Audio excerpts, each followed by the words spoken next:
And we're on WBAI. It's 2:08 on this July 16th, 1998. Pleasure being with you, Shelton Walden, here on Walden's Pond. Well, my guest this afternoon is Mark Jenkins. Mark Jenkins is the investigative editor for Men's Health magazine, formerly the Rocky Mountain editor for Backpacker. He now works for Men's Health, and he's written a cover story in the August 1998 edition entitled, "Did Circumcision Ruin Your Sex Life?" as a cover story this month. And in the preface, circumcision is the most common operation performed in America. It also robs men of their full potential for sexual pleasure, puts baby boys at unnecessary risk for dangerous complications, and costs $400 million a year.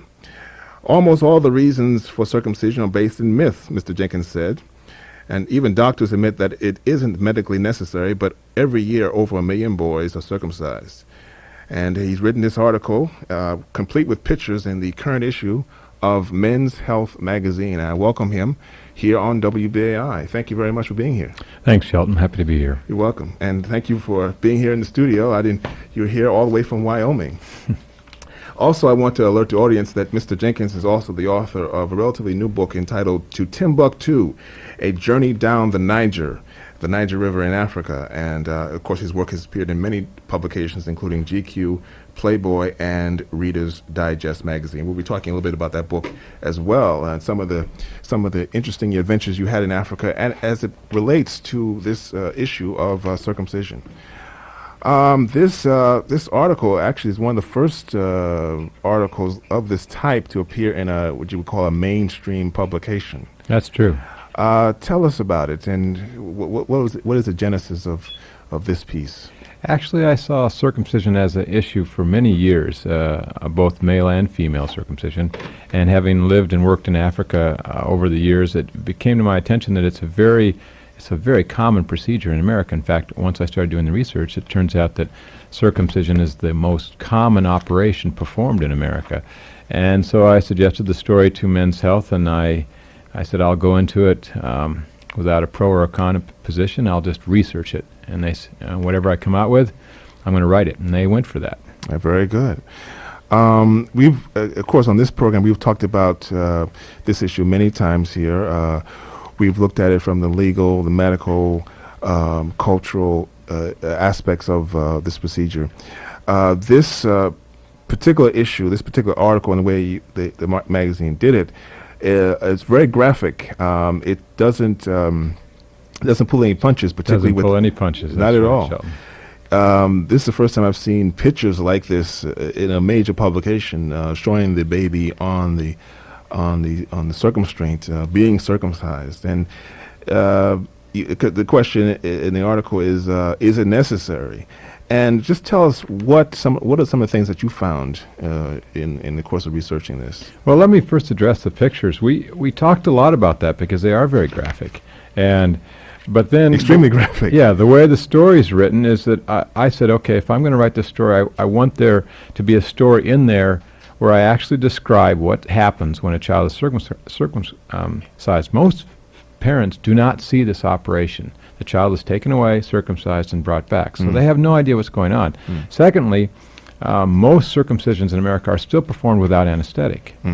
So parents really often don't know what's going on. In fact, in my research, I found that 65% of parents don't really know. They know very little about circumcision. It's just a customary thing. Your kid disappears, comes back screaming, screams for 2 or 3 days, and they don't know what's happening. What did I find out? Yeah. I started with circumcision to find out the genesis of it. Now, outside the religious community, outside the Jewish faith, of course, Abraham was ordered by God to circumcise himself and his son. And the Muslim faith as well. Yes, as well. But in the secular community, circumcision was basically unheard of in America until 1870. And that's when a doctor named Dr. Sayre claimed to have performed a circumcision that cured a young boy of epilepsy.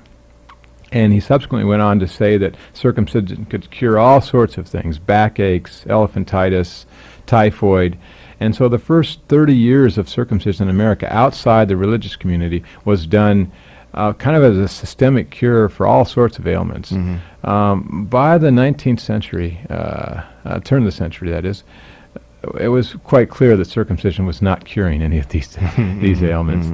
But that was also just at the height of the kind of Victorian craze, and what happened is the reasonings for circumcision actually got transmuted and became a way to stop young boys from masturbating.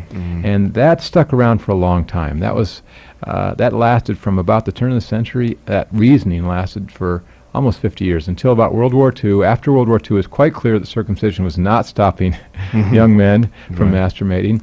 And then the next excuse, in fact, I even had a doctor who said that circumcision was basically a procedure looking for a rationale. In the late, kind of in the 50s, there was the hygiene argument that an uncircumcised penis was less clean. And I did a lot of homework on that, and that turns out to be perhaps racially, comes from a racial How so? attitude. During the 40s and 50s, white middle-class Americans, males, were mostly born in hospitals. During that period, a lot of immigrants, a lot of black African Americans were not born in hospitals. If you're not born in a hospital, you're not circumcised.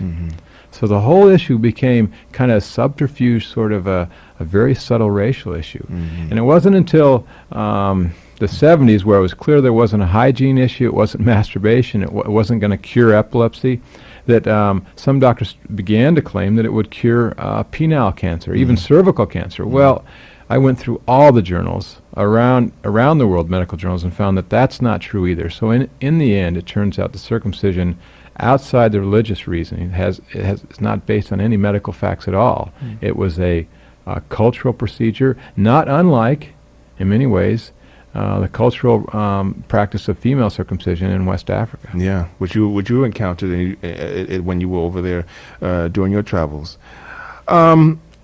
A lot of the audience has heard a lot of this before. What I found particularly interesting, well, first, the cover story is, and Men's Health, of course, is geared to men who are active, who are engaged in relationships with women, and a lot of the articles tend to focus on how to improve your sex life, relationships, etc. The title of this circumcision ruin your sex life is extremely it can scare you. It can scare you. Yeah, exactly. It's exactly. a very volatile statement. In the course of your research for the magazine, does this answer the question that you posed? You'd hate to look at probably 80% of American men are circumcised and say that their sex life is ruined. I don't think it's ruined, but I did find in my research that you are losing something valuable. Some doctors say that you lose up to one half of the penile skin during a circumcision, and that skin is sexually erotic tissue, and you lose that. You also lose, according to Dr. John Taylor, who's a pathologist up in Canada, you lose 240 feet of nerves in your foreskin, and those nerves, they're erotic tissue. So you are losing something. How much you lose? The only way you really know that is, and I did do this, is interview men who were circumcised as adults after they'd had sex.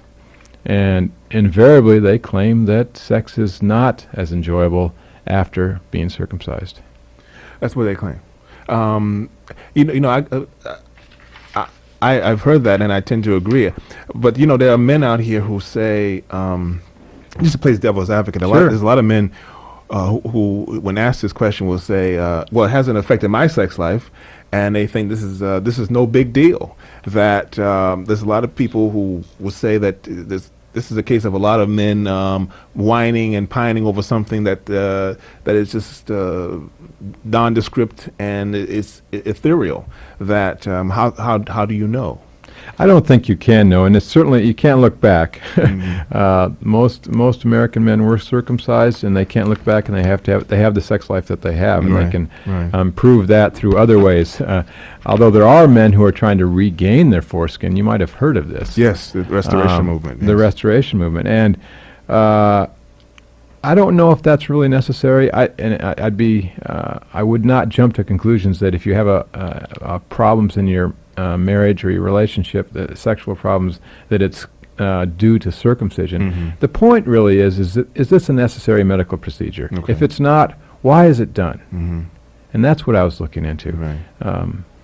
There's one doctor in particular says that removing the foreskin from the penis is equivalent to removing the appendix from inside the body. That is unnecessary. Yeah. The pro-circumcision people claim that there is no loss that's of sexually erotic tissue, but it seems when you look at when the pathologists have looked at the foreskin, they've not found that to be true. They've found that there really are a lot of nerves. There's something like 1,000 nerve endings in the foreskin that are lopped off. Mm-hmm. I know that there's been a lot of argument back and forth in this country about circumcision, but in my research, and I covered the globe on all the medical journals, there was no definitive medical evidence that this procedure is helpful. Mm-hmm. And we would never we don't do unnecessary surgeries in this country. You just don't do them. Right. I had one doctor say that, well, look at, even if it's true that uncircumcised boys may have a higher risk of penile cancer, which is not true, even if that were true, because that's one of the pro-circumcision arguments, Right. the rate of breast cancer in women is 10 to 100-fold the rate of penile cancer in men, but no one would consider lopping off a woman's breast when she's 12 years old. Exactly. So it's an unnecessary although surgery. there has been some some doctors who have suggested that in order to prevent breast cancer, that some women have predisposition, right, heredity. Right, heredity, with that they should have a mastectomy.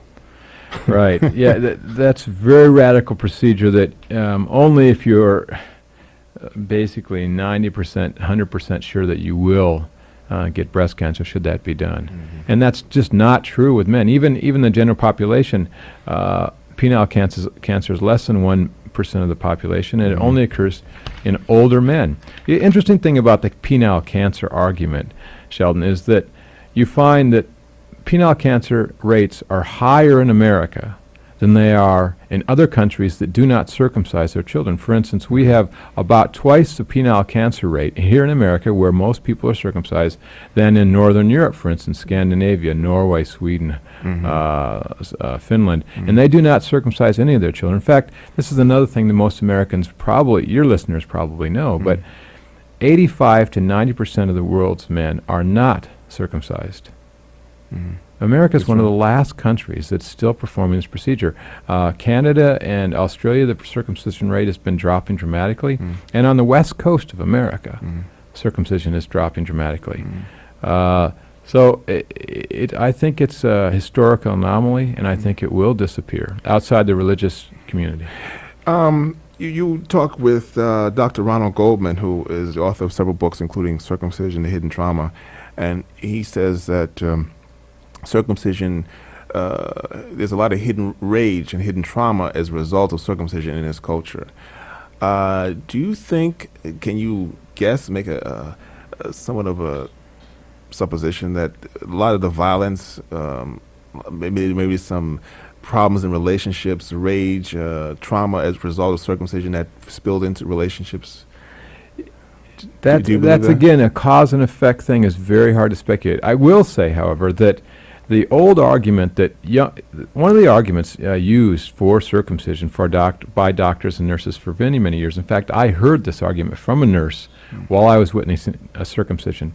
The child's brought in, put on the circumstraint, and then the procedure begins. And it is not too bloody of a procedure, but it's obviously very painful. The child's screaming and screaming.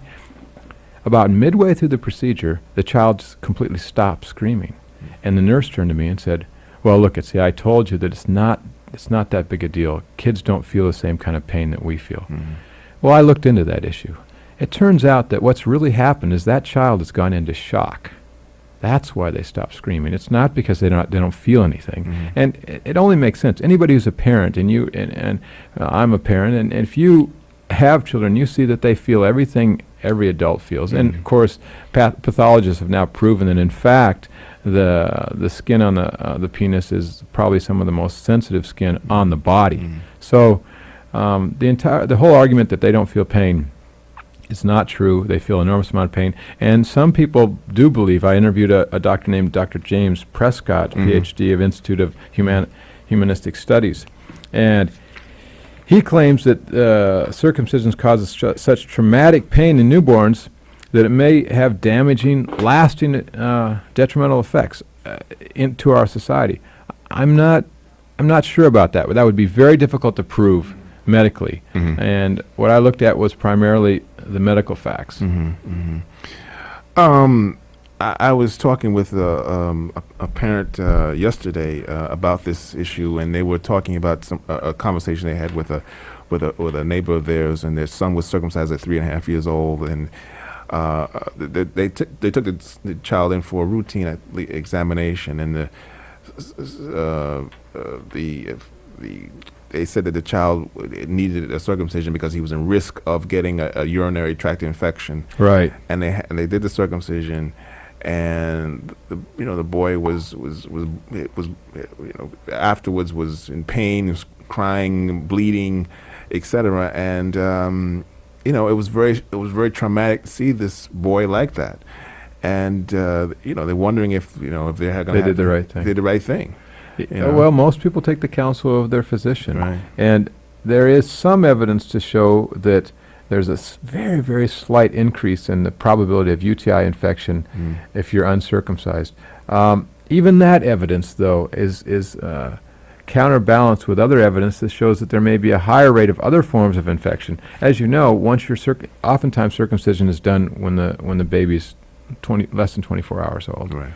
Then the child obviously is brought back to his mother, and then children wet their pants constantly. So you've got this urine on an open wound. Okay. You got feces on an open wound. So there are other infections that can happen that the studies aren't all finished on this, but my guess is that when all of it comes out, that you'll have a higher rate of infection and other forms of infection, even if you do have a higher rate of UTI in uncircumcised boys. It'll all cancel out, and it'll still prove, which I do believe, it's an unnecessary operation. Do you think, in the course of your research, that it causes a greater incidence of sexually transmitted diseases? No, that was another argument that was used in favor of it. I think it was a cultural thing, a very, very deep-seated, and it's also only in the last 20 or 30 years have people kind of openly talked about sexual issues, and particularly for male sexual issues. Exactly. Women have been talking among themselves for a long time about sex. Men have not. Right. In fact, Men's Health is a magazine that has brought that to the fore and said, listen, we can talk about these issues and try to solve some of them. Yes. And even when I was a younger man, these were just not issues anyone talked about. That's true. I mean, the discussion like circumcision is something that was very rarely discussed in open media or in conversations, even with just having a conversation about it. It was a taboo subject. It's a very taboo subject. Yeah. What we're seeing now is that more and more people are speaking out against this, and we're also finding that one of the arguments I heard from a doctor was that, okay, it's not medically necessary, but it's kind of socially necessary. And I said, why? Well, when a boy's 13, 14, he's going to be in the locker room, he's going to look different than other kids. So I said, okay, I took each one of the arguments and tried to demythologize and take it apart and see if it really works. And I talked to one editor who was circumcised. He did not circumcise his boys. And he had a great answer for that, I thought. He said, do you remember when you were 13? You were teased for everything. Didn't matter. It was if you were fat, you were teased. If you were skinny, you were teased. If you had red hair, if you had no hair, it didn't matter. And so the whole issue of they'll be kind of embarrassed everybody's embarrassed in junior high. Oh, sure. That's the age. That's what's going to happen. Absolutely. And the other kind of statistical interesting thing about the issue, the kind of argument that you want your kid to look like all the other kids, is he won't. In Southern California now, the rate of circumcision is down to 35%. 65% of those boys born are not circumcised. So the whole locker room, he'll feel uncomfortable argument kind of falls apart completely because if you have a child right now, if a child was born today, probably by that time that boy is in junior high school, the kind of embarrassment age, whatever, I would guess that in many parts of the country, half the boys will not be circumcised already. it's not going to become an issue. Another 10 or 20 years outside the religious community, this will not be an issue. It won't be done. Yeah. Very, very interesting. It's 2:27 here on WBAI, listener-sponsored community radio. We're talking with Mark Jenkins. He's the field editor for Men's Health magazine. The August 1998 edition of the magazine has a cover story entitled "Did Circumcision Ruin Your Sex Life?" And we're talking about the American phenomenon of circumcision, which is the removal of the foreskin from a male penis. Of course, this issue is getting more attention in the last several years. There's been a lot of talk about female genital mutilation or female circumcision, which there is now a law in this country. There's been in the article you talked about some of the legal cases that have been brought against hospitals for this. Just describe some of those cases. I mean, it seems to be increasing on some level. There's been some botched circumcisions. Also, I want to point out a very notorious case of a botched circumcision was the John Jones case, which took place over 35 years ago, where a boy was doing a botched circumcision, had to have his penis amputated, and was raised as a girl ostensibly until his adolescence, and then he rebels, and then they finally told him the story of what happened. It was a very sad story. But tell some of the cases that. You've got every year. I mean, first of all, you have to remember that over 1 million baby boys are circumcised a year in this country. It's the most common operation. It's the most common. So every minute a boy is circumcised. With that number of circumcisions, you are going to have a statistical error, and you do have that. You have a case every year. You have cases of little boys having more than the skin cut off, the glands themselves cut off. There are cases of half of the penis being removed, or the penis being cut so severely that it has to be reattached. Those are all gruesome examples that really don't make it into the statistics. Okay, so you have a 10% or a 1% increased likelihood of UTIs, but what's the likelihood of having some other infection, or what's the likelihood of injury, particularly since it's an unnecessary operation? Yes. The attorneys are also getting involved in this, and I think partly what's changing in our culture is people are asking questions about the medical procedures that are performed on them. They are asking questions, not only on them, but on their children. And this is something that's, doctors had a kind of a status for so long in our culture where people wouldn't even ask questions. Doctors as priests. Yeah, exactly. And now what we have, a lot of people are becoming more educated. They're reading magazines, they're reading books. There's a lot of books out there on medical procedures that are unnecessary or some other form of treatment, and people are asking questions and saying, is this necessary? Do I need to do this? Does this actually injure my future? Yes. And that's circumcision falls right into that. Yeah. One person who we had on this program some months ago, Dr. Margaret Somerville, she's the founding director at McGill University of the Center for Medicine, Ethics, and Law. She said she declared circumcision, quote, technically criminal assault. Right. And that because the child essentially has not consented to this at all, and is strapped down against their will. What do you think about that? Do you think that it could be considered assault? I think, yes, I do. I think I consider it assault. I don't think that you'll see that on the books anytime soon. Okay. But I do think that her position is very important, because what it's saying to doctors is, listen, you are performing something that's unnecessary and it does harm the child.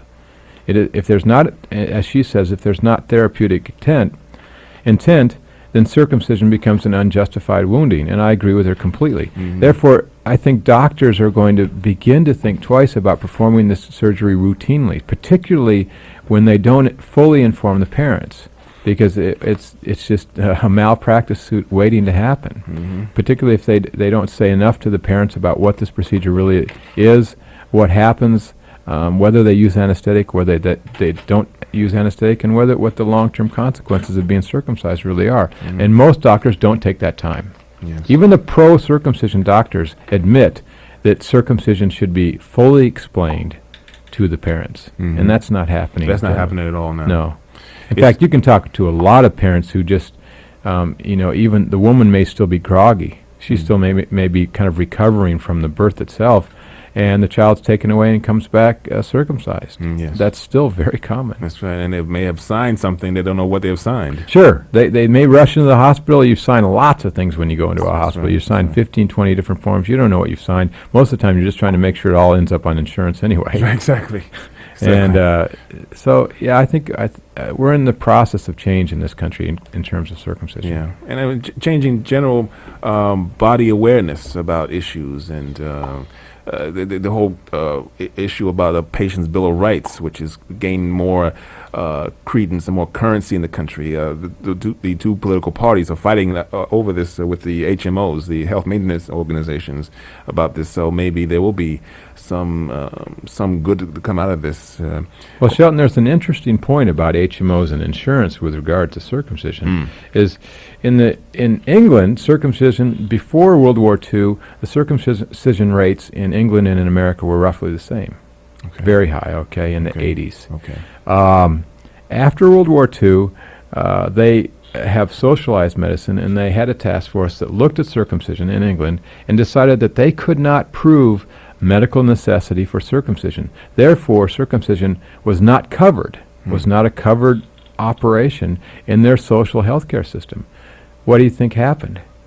Within about 20 years, the circumcision rate dropped from 75, 80% down to less than 1%. Wow. When it wasn't paid for, it wasn't performed. And I think that that's another component. I don't think it's the biggest component. I think the biggest component is social. Yeah. But when insurance companies stop paying for circumcision, doctors will stop doing it. Okay. Well, that may be the cure. Maybe one of the cures for it here in this country. Shelton Walden here on Walden's Pond. It's 2:34 here on WBAI 99.5 FM. We're talking with Mark Jenkins, the field editor and investigative editor of Men's Health magazine. He's the author of the cover story, the August 1998 edition, looking at a very up until now taboo subject. Did circumcision ruin your sex life? We're looking at the issue of male circumcision in the United States, right here in North America. We'll be taking your phone calls at for Mark Jenkins at 212-279-3400, 212. Oh, my goodness. No. The number to call is 209-2900, 212-209-2900. Yes, please don't call that number. That number may be some poor soul who get a lot of calls. The number to call, we've moved, by the way, Mark, we moved here to 120 Wall Street. The number to call here is 212-209-2900, 209-2900, okay? That's the number to call for on air if you wish to talk with Mark Jenkins and me, Shelton Walden. Also, we'll be talking a little bit after the break about Mark's journeys in Africa and his encounter looking at the issue of female circumcision. So stay with us. We'll be right back with more of Walden's Pond right here on WBAI 99.5 FM in New York. Adiamas, Songs of Sanctuary. Shelton Walden here. Walden's Pond is the program, 2:38 on this July 16th, 1998. Hot day in New York City, hot outside. There's a bomb threat outside the building here at 120 Wall Street, right here on Wall Street. It's a lot of police and fire activity, but we are in the building safe and sound, okay? Shelton Walden with my guest, Mark Jenkins. He is the field editor and investigative editor of Men's Health magazine, August 1998 edition. We're talking about circumcision. The cover story for that issue is Did Circumcision Ruin Your Sex Life? Very volatile lead there. Of course, the issue we've covered here on Walden's Pond many times, looking at various aspects of this and how it affects men and women and helping us to become healthier human beings. Also, Mark Jenkins is also the author of To Timbuktu, A Journey Down the Niger River. And very briefly, that book was published last year, right? Yes, it was. And very briefly, what was that? What is the book about? Actually, the book's a lot about friendship. I grew up with a good friend of mine in Wyoming, and we often did expeditions together. And this is a story about an expedition we did in West Africa. We were the first to kayak the headwaters of the Niger River. And we left high school early and took off and ended up in Africa, and we were trying to get to Timbuktu at that time. and didn't make it. So we came back 20 years later, when we both were married and had children on the way, and decided we needed one more adventure, and went back and finally reached Timbuktu. Wow. And we don't have time to talk about it. But first of all, I found the book very, very entertaining, and you're obviously a very good writer. Thank you. Because it reads very well. I want to finish the rest of it, but there was one particular passage in here. You talked with a chief in one of the villages by the way, the country we were talking about is Guinea.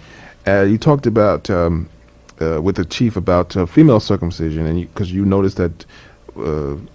A lot of the women were cut. Yes, in the village. In West Africa, and also particularly in places like Sudan or Ethiopia, the circumcision rate, if you want to use that term, I think it's really genital mutilation for women, is very, very high. I think in some place like Ethiopia, 9 out of 10 women are circumcised. I hesitate to use that word even, because I think it's much worse than a circumcision, actually. And he was defending it. The chief in the village was saying that it was their custom, and you were saying it was a barbaric custom, but it's their custom. And what I also want to ask is, as human beings on this planet, is it something about us that we need to cut each other as a form of, I guess, a ritual or a custom? We have a lot of reasons in this country for male circumcision. There's a lot of reasons in other parts of the globe for female circumcision. Right. Is it something about initiation into the human species that we need to do this, or something, or something other than that? Well, I think certainly I know that both male and female circumcision go back before both Islam and Christianity. They were around before the Old Testament, these procedures. I think it has its roots. They say that male circumcision goes back at least 5,000 years, perhaps up to 15,000 years, as a practice in culture. I think we are a violent animal, and initiation rites into being an adult used to be a very big part of culture, because that was procreation was continuing that tribe's life, and now we don't quite have that problem. In fact, I think it's kind of the reverse. And on the world right now, we've got probably too many people. But for most of mankind's history, just surviving was incredibly important, and so the initiation into the age at which you could procreate was a very big deal, and circumcision was part of that. In fact, in Africa, female and male circumcision is usually performed between the ages of 7 and 12, not as it's done here at a very early age. All right, to be continued. All right, let's get to our phone calls here. We're talking with Mark Jenkins of Men's Health magazine. He wrote the cover story, "Did Circumcision Ruin Your Sex Life?" I urge you to pick it up on the newsstands. It's out there. And he's also the author of "To Timbuktu, A Journey Down the Niger." That book is published by Morrow. All right, let's take our first phone calls for our guest, Mark Jenkins, Shelton Walden here in Walden's Pond. The number to call is 212-209-2900. 212-209-2900. Let's try this call here. WBAI, you're on the air. Hello? Good afternoon, gentlemen. Good afternoon. Who's this? Well, I think it's not surprising that Men's Health is dealing with this issue. I think you're one of the finer men's magazines around. And I noticed that with a lot of your competition, with issues like this and others, they tend to be very patronizing to their main audience when it comes to men's health issues. And I think it's a credit to you and Jan Warner, who started the magazine. Why do you think that is? Why men's magazines are patronizing, or? Yeah, I find they're very patronizing when it comes to health issues, almost in a put-down sort of way that I never really understood. Your magazine isn't. Right. Well, Men's Health does take a different approach. I think Men's Health is one of the first magazines to talk about men's health, literally, the sex aspects of health, the physical aspects, the nutritional aspects, honestly. For many, many years, I mean, guys were tough, right? Yeah, macho characters. That's the macho image still exists in our culture. Look at our heroes. They're all action heroes. Arnold Schwarzenegger, Mel Gibson, Clint Eastwood. So it's not surprising to me that you you feel as if they haven't talked to you squarely and honestly about health issues. But that's what Men's Health is trying to do. Thank you. Thank you. What do they say? No pain, no gain. You know, Exactly. Real macho ethic. WBAI, you're on the air. Hello? WBAI, you're on the air. Okay, 212-209-2900. Okay.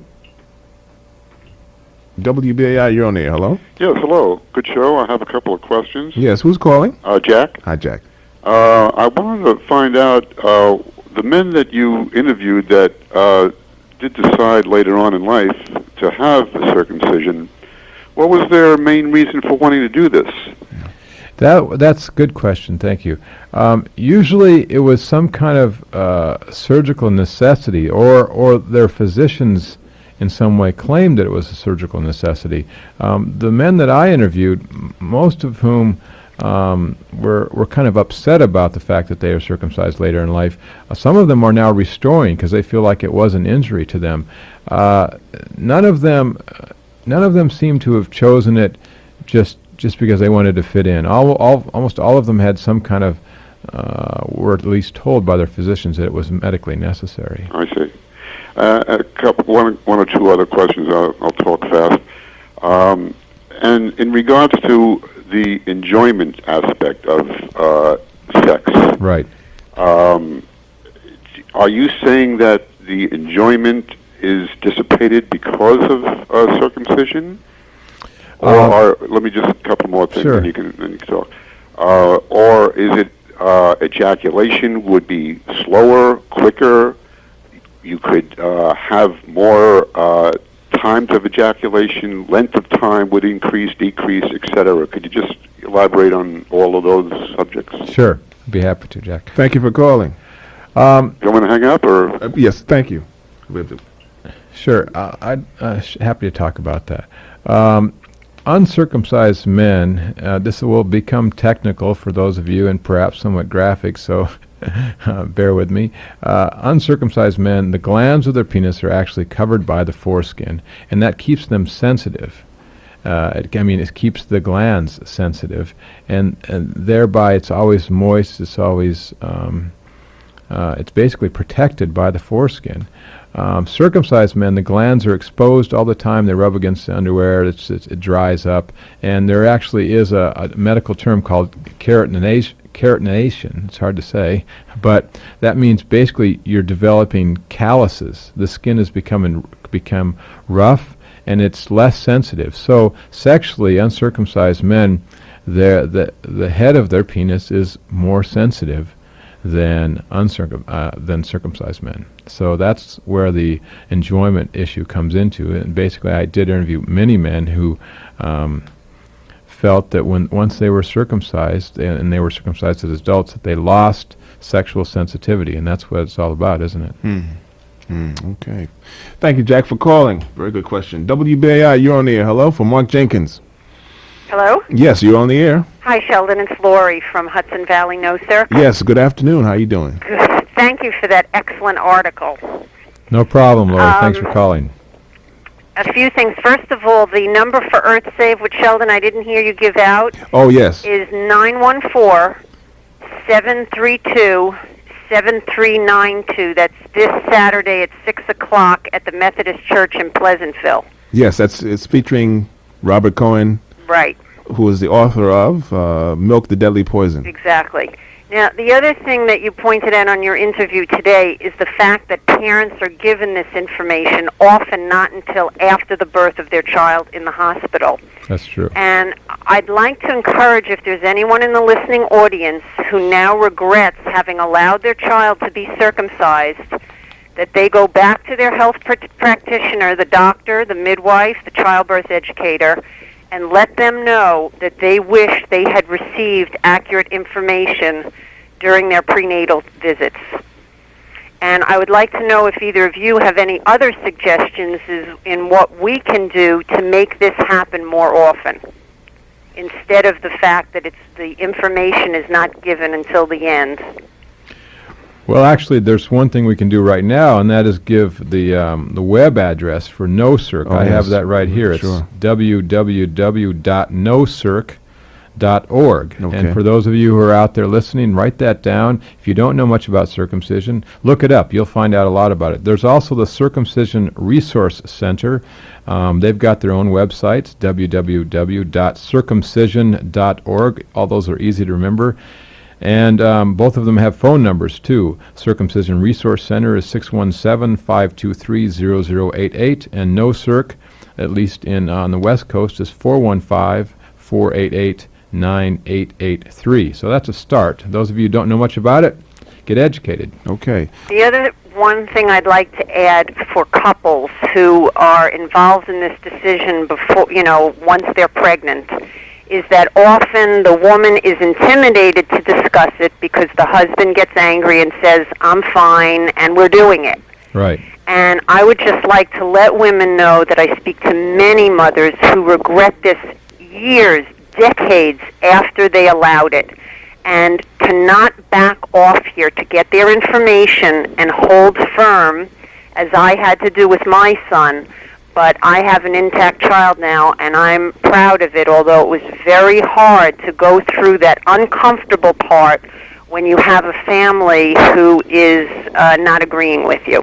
Laura, that's a good point. In fact, I also interviewed mothers who were disappointed that they'd had this done to their sons. I think that's basically when you know you're going to have a son, you should sit down and discuss this issue. Every set of couples should discuss this issue.